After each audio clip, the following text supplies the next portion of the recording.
Thank you, Nick, for that introduction. I think that I ought to make clear before we start that I'm not a database developer. The topic of this talk will not be databases, it will be political science. And in particular, the genealogy, rather than the paternity, as Nick has put it in the handout, of the database state. The concept of the database state is a pretty new one. It's a label that I invented in an email in about July 2004 to try and describe what NO2ID was against. And various definitions are available. But probably the best way to describe it is the tendency to try to use computers to govern people directly rather than mediated through institutions or as a backup to official administrative processes. It's not generally necessarily unpopular. I have some villains for this talk, and my thesis is that the database state is the bastard child of two distinct traditions of political thought or governmental thought. But some people like it. May have seen over the summer an edition of Prospect carrying an article by one Tim Kelsey, who is Chief Executive of the Dr. Foster organisation, which deals in your medical records. Kelsey's article was headed, "Long live the database state. Smarter use of public service statistics can save lives as well as money, but anxious civil libertarians want to stop the state sharing our personal records. They must not succeed." I'm not an anxious civil libertarian, I'm an angry civil libertarian, and that sort of thing really gets my back of my neck up. There is a long tradition of people wanting to do things to us for our own good. And Kelsey is not so much a theoretician as a practitioner in that area. But it goes back a long way. And it's traditional in anti-statist diatribes to have a go at poor old Plato. I'm not going to touch Plato, that's the last we'll hear of him. However, I do want to go quite a long way back. The two strands that I see as united in this conception of how we should be governed are two sorts of views of the state. There is the hard, the paternal, the security state, keeping us in order, gathering the taxes, making sure dissidents don't disturb the peace and the hierarchy that exists. But there's also this maternal, loving state that Kelsey is so fond of and which our present government theoreticians are very fond of. The enabling state is sometimes called. But that too goes back quite a long way. I think not necessarily in enabling form, in that this soft, emotive rhetoric that we now experience, but in a more rationalised version, that a planned state can be a good state, can run our lives better, is a thread that goes a long, long, long way back in political theory. So, what of the ID system in this country? That's not a new idea. The database behind it is not a new idea. If you get down your DVDs of Yes Minister and consult the edition broadcast first on the 17th of March 1980, Jim Hacker is interviewed by Bob Mackenzie, a pundit who is still appearing on our television screens today, playing himself, for a programme called Topic, which is a slightly disguised version of Hard Talk, as it would be these days. Mackenzie wants to discuss the National Integrated Database, the detailed personal records of every citizen which will be held on computer by government, which the civil service has been planning and Hacker knows nothing about. Every time, said Peter Lilly, only a few years later, a cabinet minister in Mrs. Thatcher's government, every time we had a problem, the ID card was brought forward as a solution. It is deeply, deeply embedded in the conception of the civil service, of how we ought to be governed, that we ought to be numbered and centrally referenced, and the information shared. Going back before networked computers, before mainframes, back to card indices.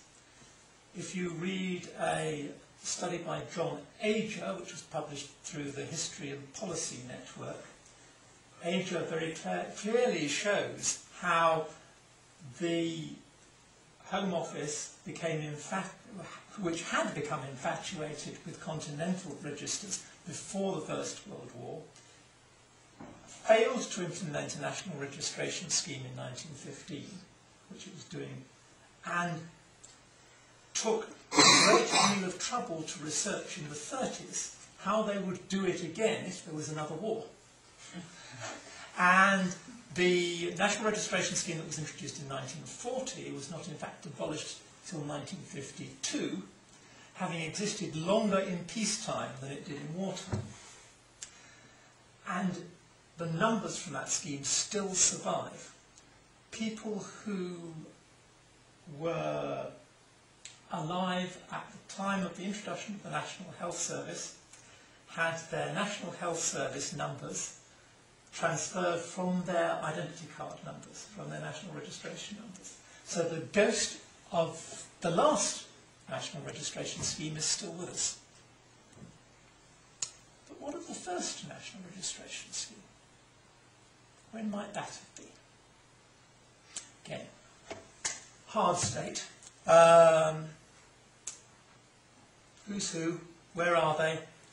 How much do they owe the government? The first attempt to do that in England was by William the Conqueror. The Great Charter, compiled up to about 1089, was romantically known by the Victorians as the Domesday Book, was very much an attempt to census the entire nation, just to see what he was hands on. They couldn't do that very much. The technology wasn't particularly advanced. You have to wait very much later for censuses, registers, and so forth to become part of the machinery for good. And that happens in the 19th century. But meanwhile, bubbling along, more in continental political philosophy than in Britain, was the idea of a just government, of rational political institutions. And rather than a more obvious villain, I'd quite like to point, just for the hell of it, to Gottfried Leibniz. The inventor of the calculus was also a very prolific theorist, and one of the things that he suggested in the late 17th century, of course, in the aftermath of the horrific 30 Years' War that gave us the modern nation-state system and so forth, was the idea that disputes shouldn't be settled by violence, they should be settled by calculation. If only enough data were put together, the correct answer, the right answer, would be known, could be discerned by mathematicians. And and therefore peace and the best possible solutions could be found. That's a very, very tempting idea to philosophers, administrators, to governors, not the bloody pragmatism of a Machiavelli, but a kindly, rational, supervisory role. And that pops up time and time and time again in all the arguments for the modern enabled database state. And I think there's also a word in Foucault. I used to think that Foucault was a charlatan, but not now. Foucault in 1973 came up with the concept of governmentalism, where a government ideology is reproduced, where it sees the government as the good shepherd of the people, managing their lives and reproducing itself through fulfilling them. He was talking about a philosophy of government which is a sort of liberal totalitarianism, which again you can see the outlines of that in the database state too. Another villain of the soft state, if you like, comes about contemporaneously with Foucault.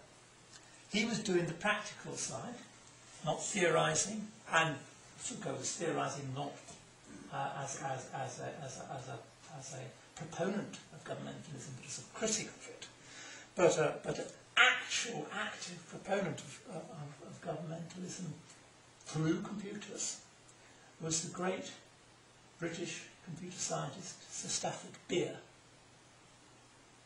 He's worth looking up. He's very, very interesting. Stafford Beer was sometimes called the father of cybernetics.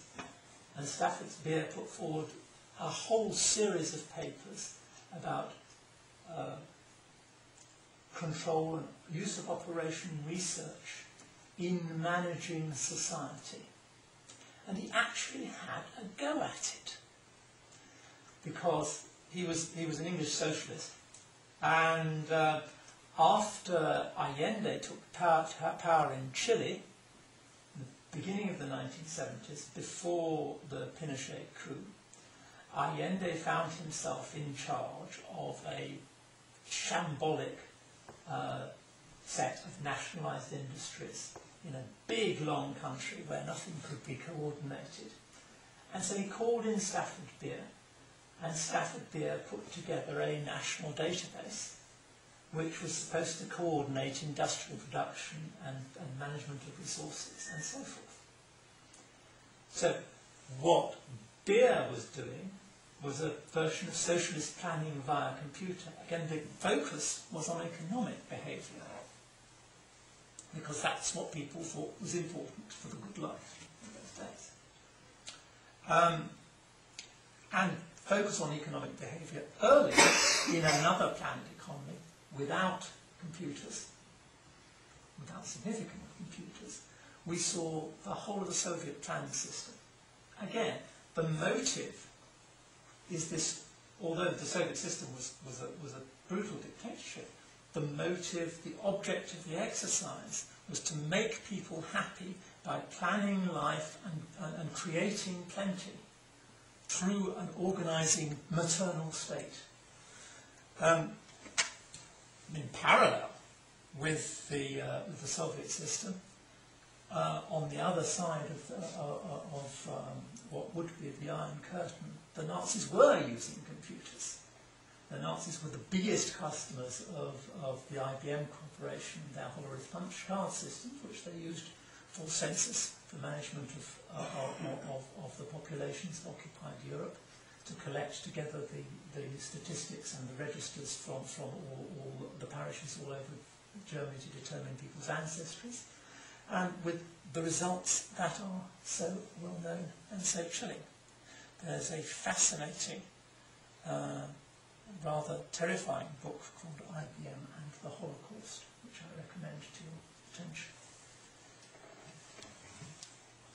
So we've seen time and time again registers as a means of social control, of management of the outsider, the enemy, and registers planning as a means of promoting the welfare of the nation. These have come together in the modern database state. And I think there is a reason for that. I think the reason is something that happened 20 years ago this week, the collapse of the Soviet Union. When the Soviet Union collapsed, that led to a collapse of confidence in the managed economy, although it had gone to some degree already. It was essentially the final destruction of the idea that the managed economy could promote welfare, that there was anywhere for the planned economy to go. And pretty much everybody at that point then gave up on planned economies as a source of public welfare. But that doesn't mean that all the bureaucracies of all the world gave up on the idea of planning. Because inherent in the idea of bureaucratic management of society is that planning is good, that you know better than other people what they want for themselves or what they should want for themselves. You can go back to Leibniz's calculus of the good to see that. That idea has not gone away. And this brings us back to Kelsey, to the national database. We now are living under a regime which is called by the Cabinet Office transformational government enabled by technology. It sounds ludicrous, but there are yards of papers on the Cabinet website office about this.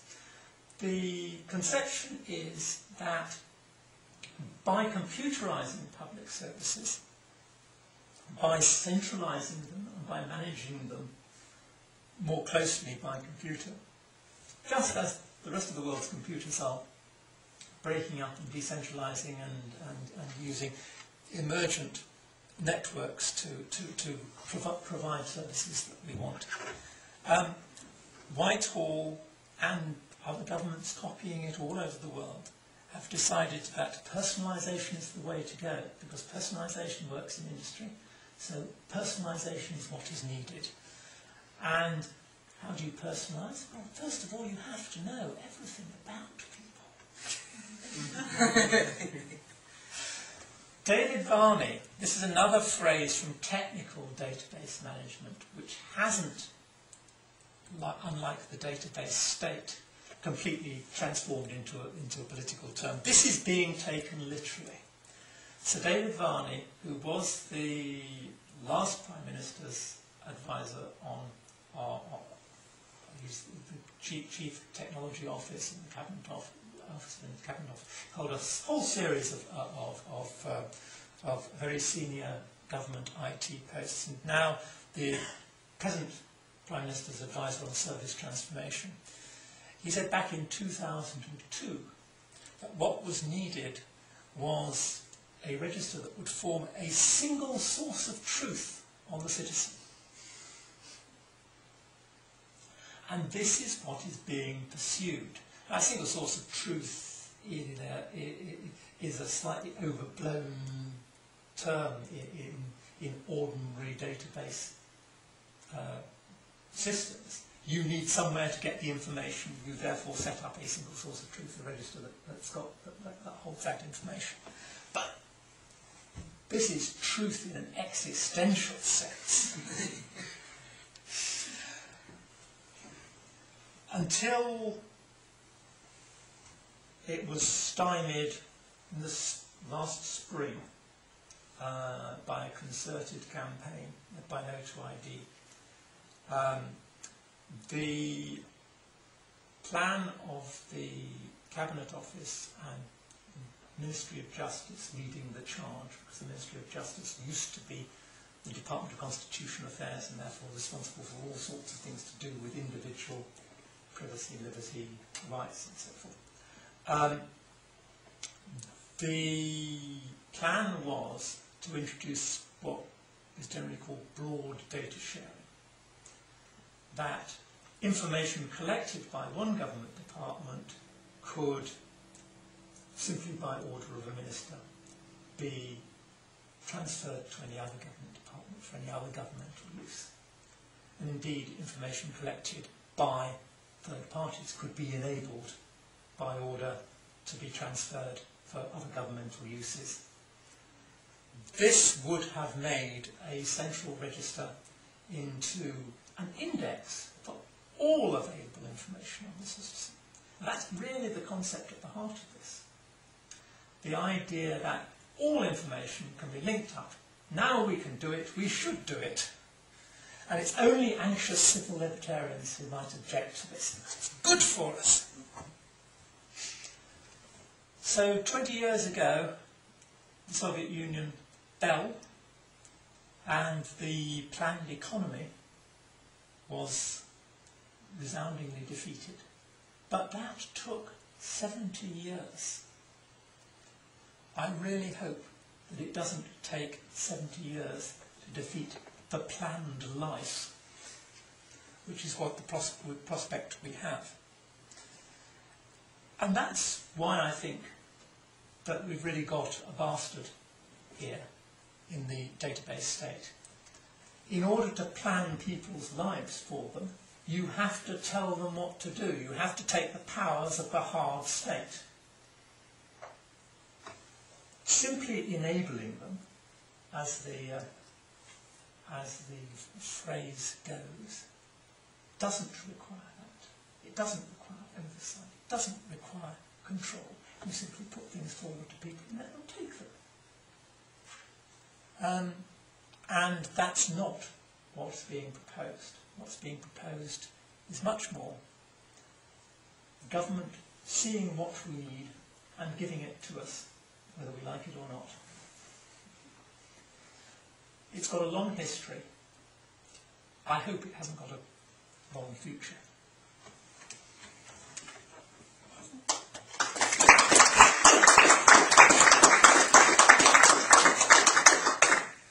Thank you very much, Guy. Questions? So it was just getting interesting and it stopped. Well, I was told that I shouldn't have too long. No, I shouldn't have. So it'd be really interesting to hear some of the kind of practical implications, in your view, of having this index, the centralised database. In practice, what's that going to result in? Well, in practice it means you are wholly dependent on the system working. The more things that are pinned to it,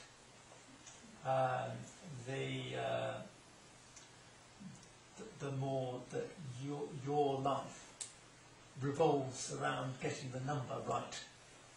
I don't know if anybody's been to Sweden, but there they have long had a national register and a person number, and there the number is required under all sorts of circumstances. The advantage that Sweden has is it's got quite a strong culture of the government being responsible to the citizen rather than the other way around. But it's still mighty oppressive for many people brought up in different circumstances. So you're dependent on it working, but it's the brittleness that's created by it working or not working is also multiplied many other ways. A system which has got a single point of attack is very, very readily undermined. So the resilience of your personal life to invasion by criminals, the system to infiltration by foreign powers, by blackmailers, by kidnappers, by simple identity thieves is massively increased. All the while you have a great variety of sources of information about an individual. That individual has separate sources of sustenance throughout the system. The fact that my driving licence no longer works does not affect me claiming social security.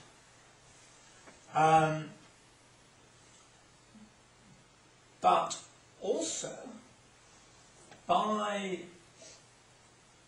bringing together, and it's an explicit aim of the system, by bringing together more and more information about individuals under the control of the state, that massively increases the power of the state over those individuals. The National Identity Register is required in law to keep a record of every occasion on which your identity is verified using it. So over your life, that builds up into a complete cross-reference to all significant civil transactions that you have had. The temptation for governments to demand identity under more and more circumstances is very great. Very often it is justified by protective or a helping function. There's a bill going through the Lords at the moment which would require internet service providers to take much more care that they are not allowing access to their services to those who are minors. How does one determine that? It'd be very, very easy to say, well, you ought to have to plug your ID card in. This does happen in some places. It happens in China. You have to produce ID to use an internet cafe in China. I don't know about private internet connections at home, but this has been very, very popular idea with governments as a matter of regulating the internet. And to link all online identities to a single centralised reference would mean essentially creating supervision of all internet activity very rapidly. So all sorts of temptations emerge once you have the population neatly numbered.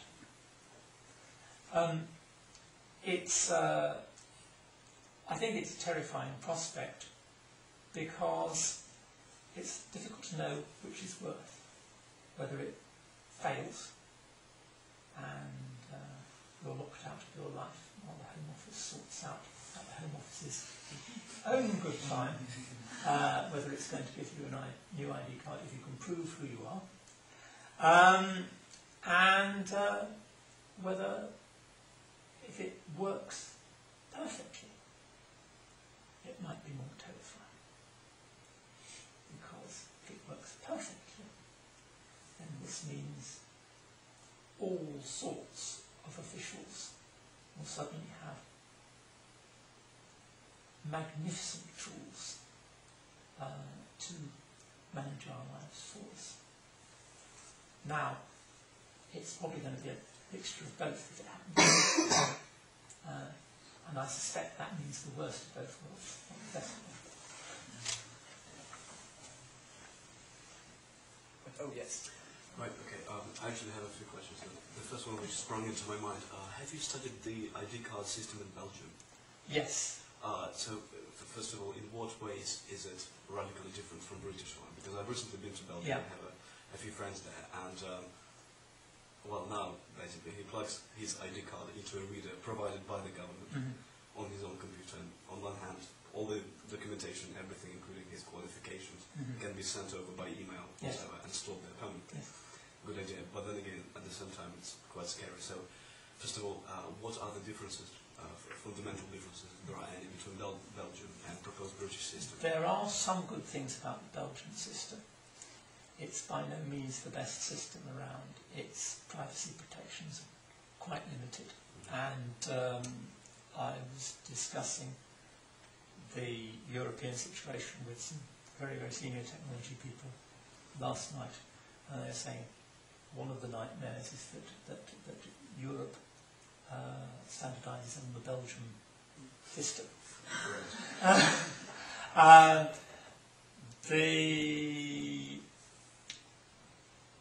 The British system is considerably worse.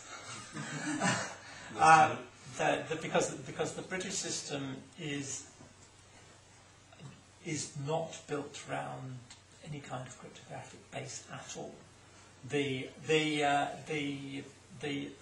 assumption built into the law underlying the British system is that this is just like a gigantic filing cabinet. Into which any number of departments may be allowed to inquire for information. Whereas, as I understand it, the Belgian system, the Belgian system does allow for providing for an electronic signature infrastructure. We know nothing about what is going to be done on the UK ID card, even though theoretically some of them could be issued next week. We do know that the ID card for foreigners, which some students at this university, provided they've been let in, may be carrying, can be readily broken, and the British government has failed to lodge any public keys. So you can't in fact check the signature on the reader. All we know about the British system is that it is the worst possible system because it has been designed essentially to the Home Office's requirements, and the Home Office's requirements are those hard state citizen control requirements. And I have just two more questions. So, first of all, in particular, regarding the fingerprints. So, there is a plan to take fingerprints off everybody for the ID card. Yes. In some countries, such as Belgium, that's not done at all. Mm-hmm. In some countries, such as the Baltics, Latvia, Estonia, that's actually done even if you apply for a passport. Yeah. Your fingerprints are on there. Yeah. So, do you see, I can see a lot of bad implications about that, but first of all, where do you see it going on the European level regarding the fingerprints in particular? There is a common Schengen standard for the second generation passports, which will include fingerprints. Right. I believe it's only 2 fingerprints, but I can't remember. The excuse for the British approach is that one of the pretexts for the British approach is that we must have fingerprints in our passport system in order to be equal with our European partners, even though Britain is not a member of Schengen. There is nothing inherently wrong with using fingerprints as a form of verification for a document. But the way that it is proposed to do it is potentially very dangerous, because again you're associating much more biometric information and other information with further information, all in a database.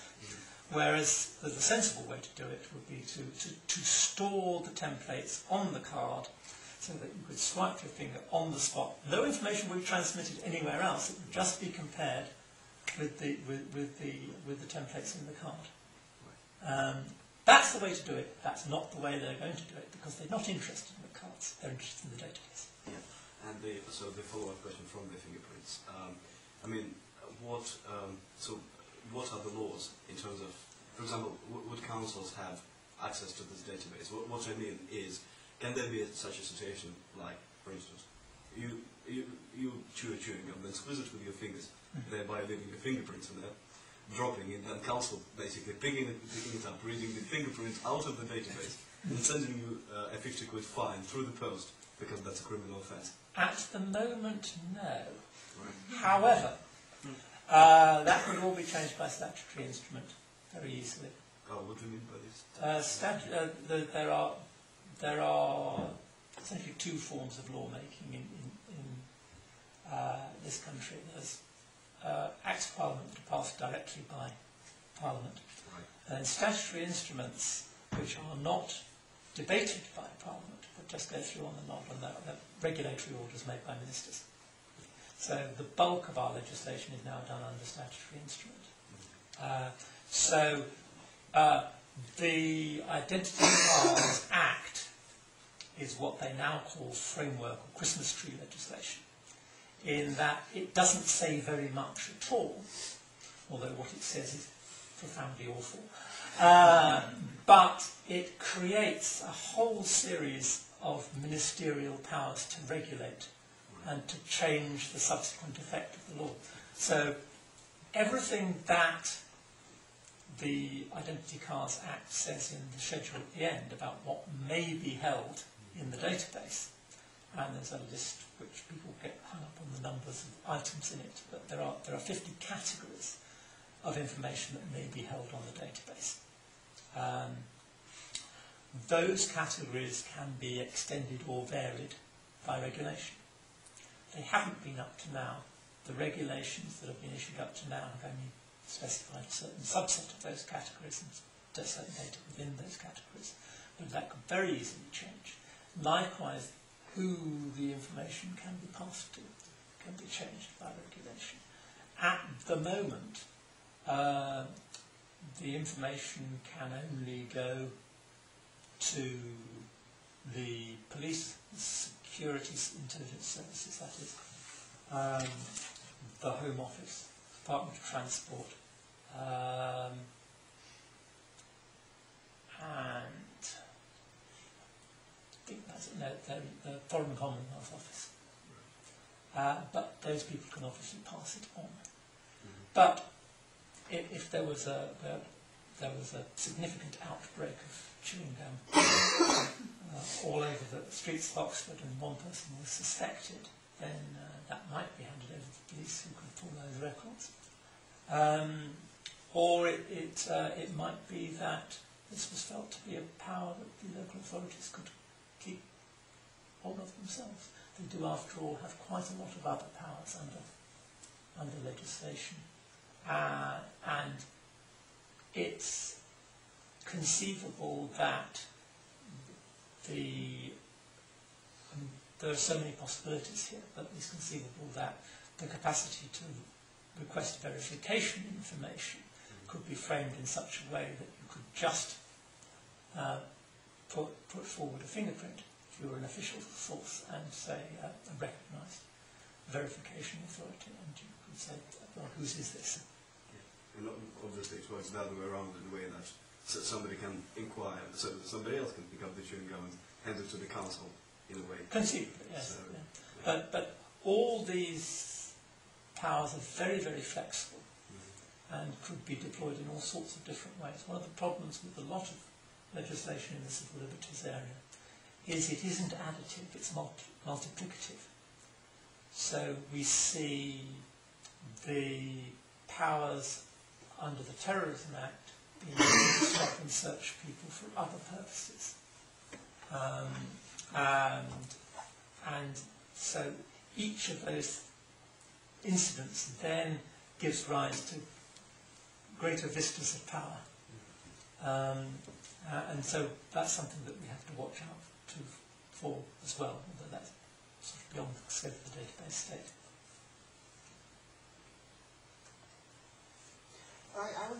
You mentioned Tim Kelsey when you were talking about.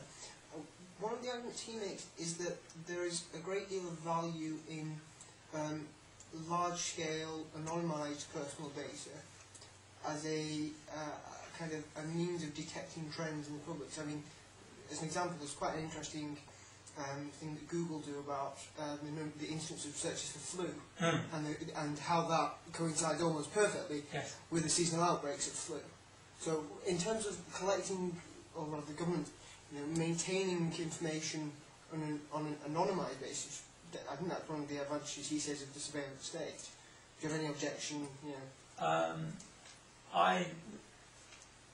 I'm considerably worried about anonymisation, because anonymisation has been successfully reversed on many occasions. The idea of empowering people to collect data, which is then later to be anonymised and analysed, is rather worrying. Collecting statistics in themselves is not necessarily worrying, although I think there are certainly libertarian arguments against letting the government collect statistics for things that it might then want to control and modify. I mean, if you want to talk about the history of the censuses, for example, and the census is interesting because the latest census rules have been modified again to allow that information to leak in ways that it previously wasn't. But the history of the censuses is, again, the idea that we can collect this information and it will help us govern and it will be good for people, and that masses of information are inherently valuable. They might be, but they also have other inherent disadvantages as well. And it's a question of how that information, the statistical information, can be obtained in the least intrusive way, the least threatening to the individual's privacy, if it can be justified. There's no justification for the census as it stands. It's completely worthless exercise because the information, better information, is available commercially. Yeah. Okay, I've got another question actually. So you talked about this, the maternal and paternal instincts. Yeah. How much of that do you think comes from politicians versus the bureaucracy? I mean, you said there's the Peter Lilly thing about ID cards being basically a panacea every time there was, some problem that was automatically suggested by the civil service. Is it? I think there are two distinct cultures in both politicians and in civil service. Right. If you look at how the departments of state behave, they do have different personalities. The Home Office is predominantly an authoritarian organisation, and some other departments are liberal and friendly and charming. The most disgusting and horrible database state department we have at the moment is actually not the Home Office. It is a lovely, cuddly department with a rainbow logo called the Department of Children's Schools and Families. And look up the Common Assessment Framework, the Contact Point, and other the various educational databases, if you dare. But don't do it if you're prone to nightmares.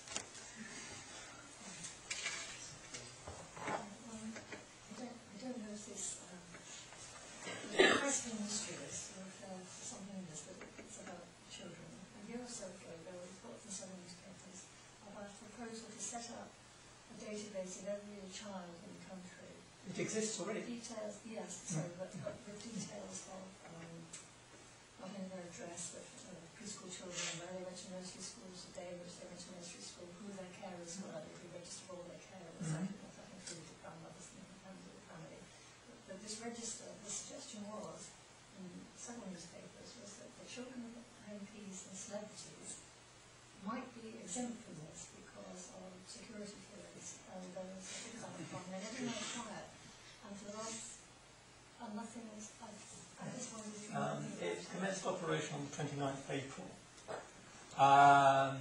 Although it's a long way behind and it's not working properly, and they had to shut it down almost immediately because indeed it was totally insecure. It wasn't just that the shielding wasn't working. Now, what gets talked about as exemption for MPs and celebrities is something much more complicated and much more mundane. It's a process called shielding, whereby if you believe that your child or your family might be in serious risk of harm as a result of being listed unclear in this database, you can apply to the local authority to shield that information so that only very limited portions of the information, the name and so forth, are available to all users of the database. The information on almost everybody in the country is theoretically available to in the region of 400,000 local authority workers and Department of Children's School and Families workers. That system is not completely running yet, but that's the object of the exercise. The object of the exercise is to have every child listed. And for this, again, to be a key, an index, a reference to other information, very much more detailed information that will be held on the what's called the Common Assessment Framework. So if you don't mind having nightmares, read about that. Particularly good on this is an organisation called Action on Rights for Children, run by Tory, and they have a website. If you look up Arch, I think they're called arch-rights.org on the web. They have a rather large database masterclass, they call it, which is a blog that leads you through all the various databases that are being kept on.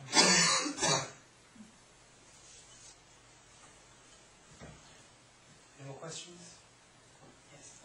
What is your take on social networking sites like LinkedIn and Facebook and MySpace, where this information is freely made available by the users themselves? Like, for example, you can't delete your Facebook account. You can if you're in Europe. They've slightly changed things because they found that they were in violation of European law, but if you're in the US, you're under the US terms and conditions. You know everything you put on Facebook belongs to Facebook. I don't think this is very satisfactory, but I don't think it's an area that NO2ID can get into, really. There are all sorts of involuntary relationships that we get into that we don't know the full consequences of. But nobody forces you to register on Facebook. Registering on Facebook is not a requirement of getting into the university. Even though it may feel like it.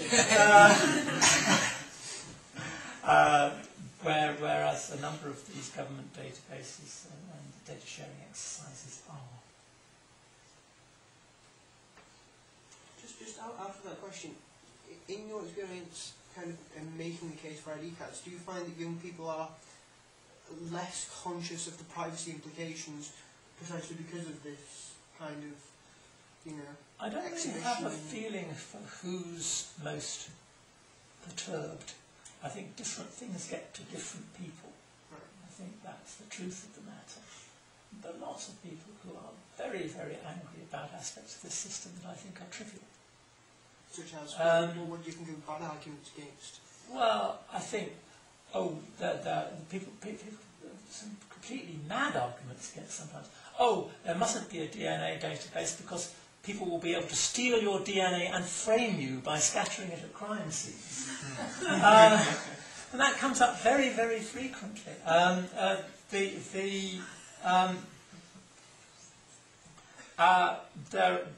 There are as many bad and crazy arguments against this as there are bad and crazy arguments for it. Not quite as many, actually. But a lot of people get hung up on the exact technology, who are worried that the government is going to inject identity chips under our skins, and that they're going to do it as that essentially doesn't matter if you are being properly numbered and surveilled. It doesn't matter whether you have a tattoo or an identity card that you have to produce pretty much everywhere you go, or a chip embedded under your skin. But the technological fringes and fripperies surrounding it are largely unimportant as far as the core principles of the database are concerned.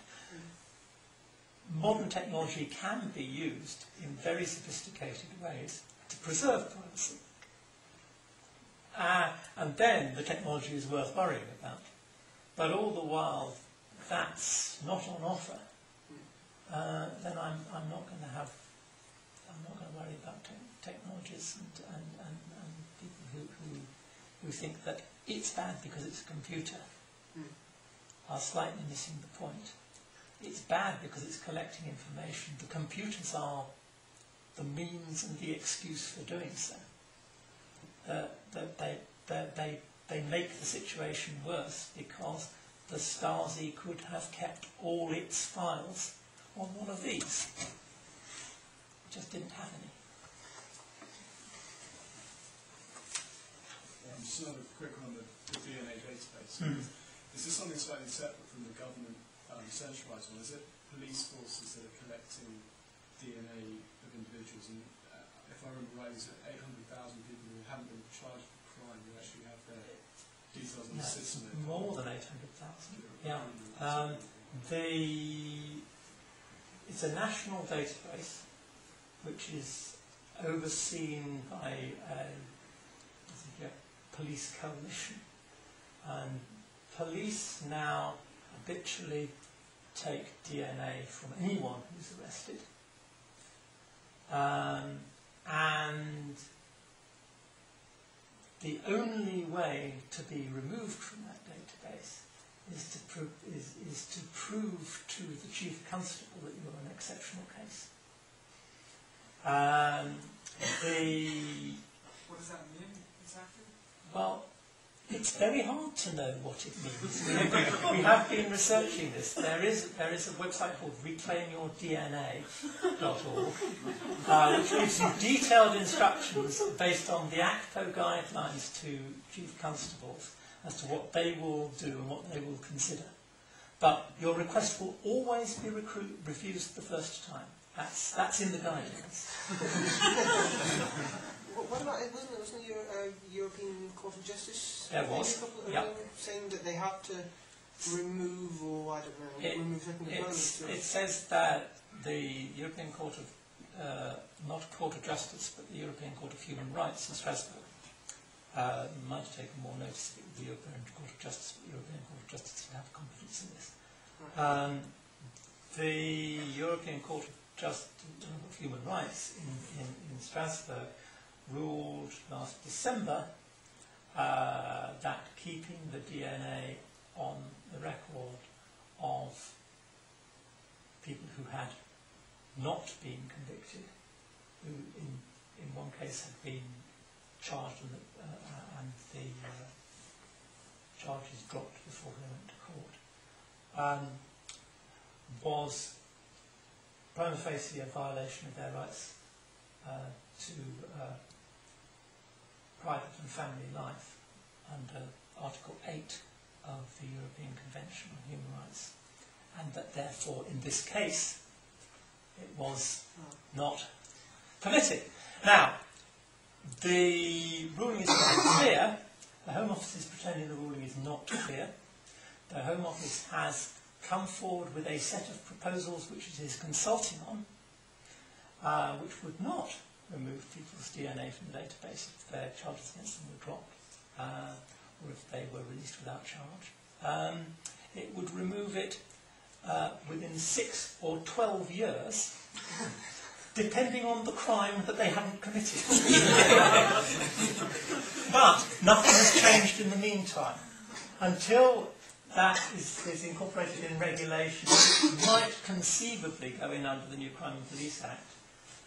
Nothing will change, and all samples are still being kept, and all data, all templates or data is still being kept. Could I ask what happens if you refuse to give your DNA if you're arrested? That's a crime in itself. and you will... They try to take your DNA for the yeah, crime. but they can use force, but they can also charge you with the crime of refusing to give a sample. That's what we call an incentive. Yes. More questions? Any final questions?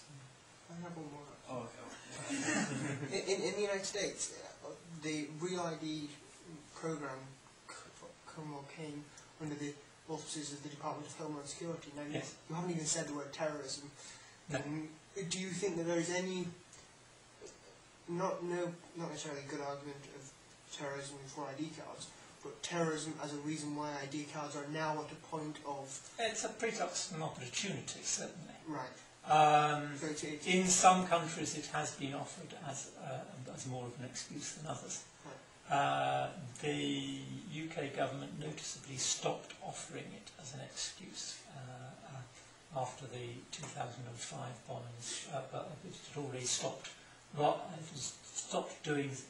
It had started being very evasive after the Madrid bombings, because of course everybody in Spain does have a biometric ID card, which they are constantly required to produce.